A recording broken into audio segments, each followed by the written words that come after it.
In this video we take a look at yet another smartwatch, but this time I am back in the Galaxy ecosystem with the Galaxy Watch Ultra. It has been a while since the Galaxy Watch 4 Classic because I skipped 2 generations, and with no Classic being around this year, I had to go with the Ultra because TicWatch Pro 5 actually got me hooked into that giant battery. So, yet another device in the Ultra category, but is it worthy to carry the name? Let's find out. I have been already using this watch for over a month now, and I have to say, I am quite impressed. And so while it looks totally different, let's address the elephant in the room, which is the design. And the first thing you might naturally think is that it's an Apple Watch Ultra for Samsung Galaxy users, and you might be right, but it's clearly obvious that Samsung is going to compete with Apple in this ultra rugged category of devices. It has the same square bulky design, same orange marine band, and even the same orange action button. And if you want to look for Samsung's inspiration, then there are better watches to set as an example,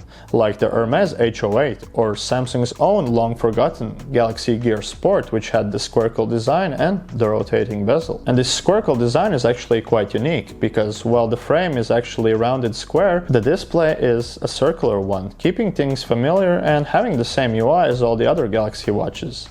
But it feels nothing like the other Galaxy watches. It kind of goes to the way of being an Ultra because it is a thing of its own, and the color you are seeing in this video is titanium silver, and the more marketed one is probably the titanium gray, which is the one with the orange marine band. Then there is also the titanium white, and as I did pre-order mine, I also got a gift, which is a green marine band, and this has been my go-to ever since because green is my favorite color and it looks really stylish. And you might have noticed that it no longer comes with a quick release band, which used to be present on all the older Galaxy watches and even the Galaxy Watch 7.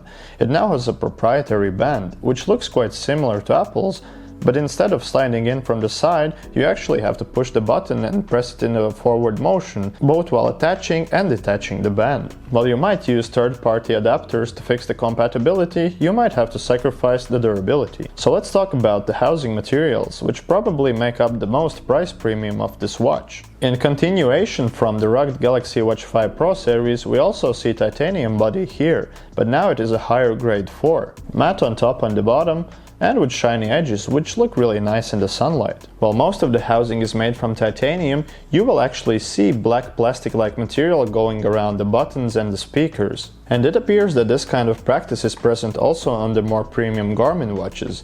And if I had to compare it to a car, it would give you that all-road cross-country vibes. And as usual, the 1.5-inch display is covered in sapphire crystal glass, but sadly this year there is no rotating bezel, only a stainless steel ring on top covered with etched tick marks. But I would prefer it to be all shiny and metal, maybe because I'm coming from a watch classic. So who knows? Hope you had a good look at the watch's design, because I keep saying it looks even better in person, just in case you didn't like it yet. Also, the shell combination of materials become more impressive with the new durability ratings. It is rated at mil standard 810H paired with 10 ATM water resistance. These new durability ratings mean that you can use it up to 100 meters under the water or up to 9,000 meters above the ground if you somehow end up being higher than Mount Everest.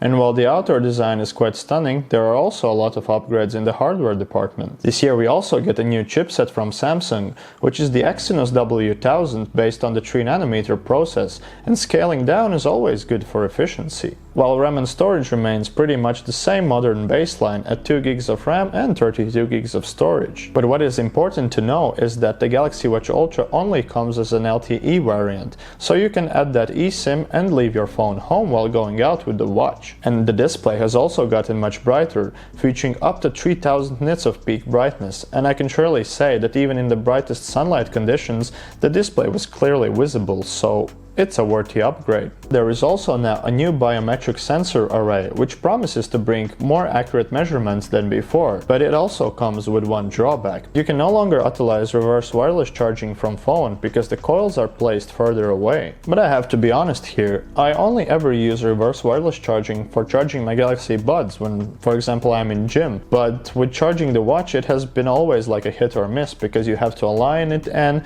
it never really stays in the place. So it's not really a feature I miss, but it is sad to see it go, because for some people it might have been useful. More so, the new watch design is actually causing problems with my Magnetic Trio charger, which I used to use all the time, because the band is placed so much downwards that when you place it on the dock, it actually floats in the air and you have to push it down. There are certainly some workarounds coming from Reddit, of course, that improve the situation, but if you wish to utilize the fastest charging, then the puck that comes with your watch will be the fastest one, because there is still lack of compatible docks that would use the most of the charging.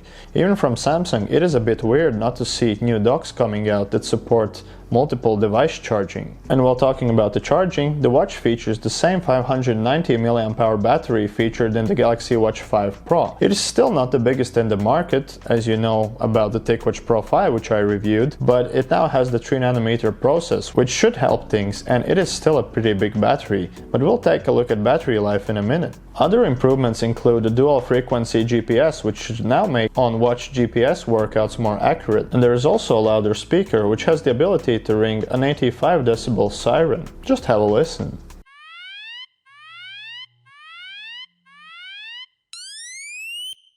And similar as I did to the Nothing phone, I have to really mention the haptics, because it has a really nice clicking sound whenever you're making a selection in UI or rotating the digital bezel. And Samsung really delivers this year, because right now they're also kicking the ball further from competition in the software department. Upon launch, the watch already has the latest Wear OS 5.0 based on Android 14, which is the freshest you can get. And I have mentioned this before, on Wear OS watches it may or may not matter that much, because a lot of updates you get are just the UI ones, and the bigger ones actually come from the apps itself, like the Samsung Health, for example, so you might not see that much of a difference. Plus, Samsung has its own One UI skin, which is now at version 6.0 for the watches. So mentioning the Samsung Health, you can surely expect that a lot of upgrades are coming in the fitness direction, and this really is no exception. So let's start with the action button. Pressing it once or twice will give you access to a shortcut, but not at the same time, so the shortcut options are quite limited. The only things you can select now are the stopwatch, flashlight and water lock. So not much there, and hopefully it will improve over time. Alright, and if you press it for 5 seconds continuously, then you will trigger that 85 decibel siren. Also, wrist gestures are getting some updates. Some features are just renamed, some features are upgraded. You get pinched twice for a lot of things that may come in handy, like answering calls, taking photos, shake the wrist twice to dismiss calls or incoming alerts, and not twice to launch a specific app or action of your choice. These gestures can still be a hit or miss depending on how snug is the watch fitted to your hand. Another new addition coming to Samsung Health is the Energy Score, which is AI based, and it basically summarizes your sleep patterns, your sleep regularity, sleep time, and your previous day exercises to give you an energy score. And I have to say that recently mine has been quite low, of being around 50, because I was doing excessive exercise and having not enough sleep to compensate for that. And once you get down, it's a bit harder to get it up because the habits stay. But it is a nice feature and I'll surely be using it. There is also a new update with the workouts, because now you can select a trio workout, either one that's predefined or make your own, with 3 different kind of sports, and long pressing the action button will help you switch between them. And there's actually another feature that gets talked about less, because it didn't came with the launch of Ultra, as it was updated beforehand. This is called the workout routines, and I know Garmin had it for a while, and a lot of people were missing that from the Galaxy Watch. So right now you're actually able to define your own workouts and create custom routines. For example, rest time, warm-up time, how many reps you want to do it. So when you're actually, again, long press the action button and you're switching between the exercises and reps, the watch is actually counting the specific reps on the sport. So that's pretty interesting. And just to add to the software side, I'm actually really happy to being back in the Galaxy ecosystem, because once you have Galaxy Phone, Galaxy Buds and a Galaxy Watch, you can use the neat little widget in the Samsung Watch, so you can see the battery status of all your accessories in one place, which is really handy. Also, you can control the effects on your earbuds via the built-in Buds controller. And now Galaxy Watch Ultra comes with its own specific watch faces as well, featuring really high customizability, and these watch faces also have things like red dark mode, which is something you have also seen on the Apple Watch Ultra, and one of them even having a live compass around the bezel. So let's talk about the battery life. I know that Samsung makes kind of these careful claims that it could get 100 hours in battery saving mode and 48 hours while having exercises in battery saving mode. So all of them in battery saving. Naturally, that's like the maximum you can push, but I actually can say that it has been pretty good for me, and I have been not using power saving mode at all, at least when it comes on at 5% automatically, and I am usually able to get around 48 hours before I have to get another charge. The usual routine of mine is having an hour of workout between these 48 hours, using notifications, typing and answering some messages, browsing apps. So I could say I normally use the watch like that, and my usage setup has constant heart rate monitoring and stress monitoring turned on, always on display turned off, just in case you want to know. And I could say that on the filming day it drained rather quickly, because I was tracking watch-based GPS workouts, and I was also using the remote camera capture, which actually drains a lot of battery because of the direct streaming. So that's a lot of features, but is it really worth the high price tag? Well, name a feature that Apple Watch Ultra has, and this watch will probably have it too, so that's so much for the fight between the worlds. But what about the competition among the Wear OS smartwatches? Well, you see, Galaxy Watch 7 actually features a lot of the same hardware and improvements the Galaxy Watch Ultra has, and it may actually be the smarter buy for a lot of people, because it costs twice less than what is the price of Galaxy Watch Ultra.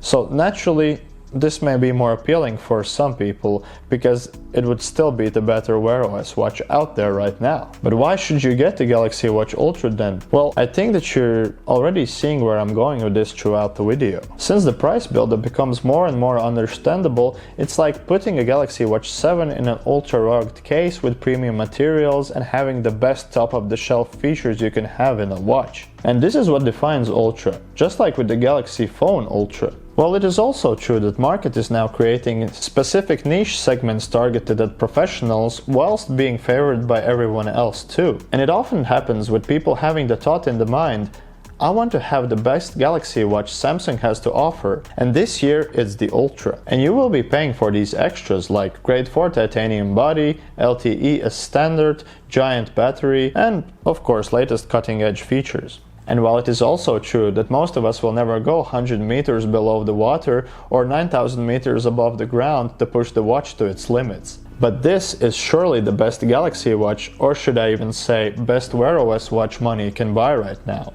Of course, it has this military design aesthetic, so it goes further away from something like a Galaxy Watch Classic, so that's something to keep in mind, but pair it with a leather or a metal strap and it will be good to go even with a suit. Surely I can say that I still miss the physical rotating bezel, and the digital one did not satisfy me well enough. And I also got used to the rotating crown on the TicWatch Pro 5, so any type of physical rotating input would have been nice, but I'm actually willing to forgive that to a first-gen Ultra product because of how damn smooth is the navigation. So these were my thoughts after a month of usage. Let me know in the comments if you are planning to get one, or is the price a bit too high for a smartwatch.